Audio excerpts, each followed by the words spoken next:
রাজ্যের প্রাথমিক ও উচ্চ প্রাথমিক স্তরের শিক্ষা ব্যবস্থায় ফের পাশফেল প্রথা চালুর সম্ভাবনা ঘিরে নতুন করে জোর আলোচনা শুরু হয়েছে।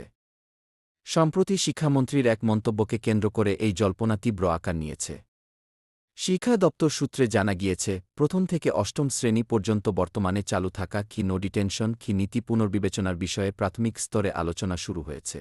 উল্লেখ্য, ২০১০ সালে কার্যকর হওয়া রাইট টু এডুকেশন ওয়েটি আইনের আওতায় অষ্টম শ্রেণী পর্যন্ত পাশফেল প্রথা তুলে দেওয়া হয়।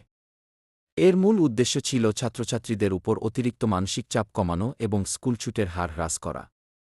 তবে দীর্ঘদিন ধরে শিক্ষক মহলের একাংশ অভিযোগ করে আসছেন, এই ব্যবস্থার ফলে বহু পড়ুয়া প্রয়োজনীয় শিক্ষাগত দক্ষতা অর্জন না করেই পরবর্তী শ্রেণীতে উন্নীত হচ্ছে। শিক্ষামন্ত্রী জানিয়েছেন, বিভিন্ন মহল থেকে প্রাপ্ত মতামত ও অভিযোগ গুরুত্ব সহকারে বিবেচনা করা হচ্ছে। বিশেষ করে প্রাথমিক স্তরে ভাষা, গণিত ও মৌলিক জ্ঞানের ঘাটতি নিয়ে উদ্বেগ প্রকাশ করেছেন বহু শিক্ষক ও অভিভাবক। তাদের মতে, মূল্যায়নের কার্যকর ব্যবস্থা না থাকায় পড়াশোনার প্রতি দায়বদ্ধতা কমছে এবং শিক্ষার সামগ্রিক মান প্রভাবিত হচ্ছে। যদিও শিক্ষা বিশেষজ্ঞদের একাংশ মনে করছেন, শুধুমাত্র পাশফেল প্রথা পুনরায় চালু করলেই সমস্যার সমাধান হবে না।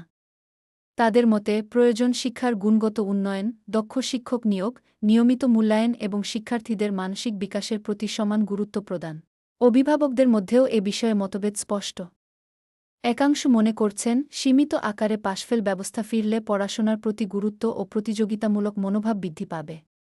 অন্যদিকে অনেকেই আশঙ্কা প্রকাশ করেছেন, এর ফলে ছোটদের উপর অতিরিক্ত মানসিক চাপ তৈরি হতে পারে। শিক্ষা মহলের মতে, ভবিষ্যতে সরকার কোনো পথে এগোবে তা নির্ভর করবে শিক্ষার মানোন্নয়ন, শিক্ষার্থীদের স্বার্থ এবং সামগ্রিক শিক্ষানীতির ভারসাম্যের উপর। বর্তমানে বিষয়টি নিয়ে প্রশাসনিক ও নীতিগত স্তরে আলোচনা চললেও এখনও পর্যন্ত সরকারিভাবে কোনো চূড়ান্ত সিদ্ধান্ত ঘোষণা করা হয়নি। এতক্ষণ শোনার জন্য কাকরদা এনসি প্রাথমিক বিদ্যালয়ের পক্ষ থেকে অনেক ধন্যবাদ।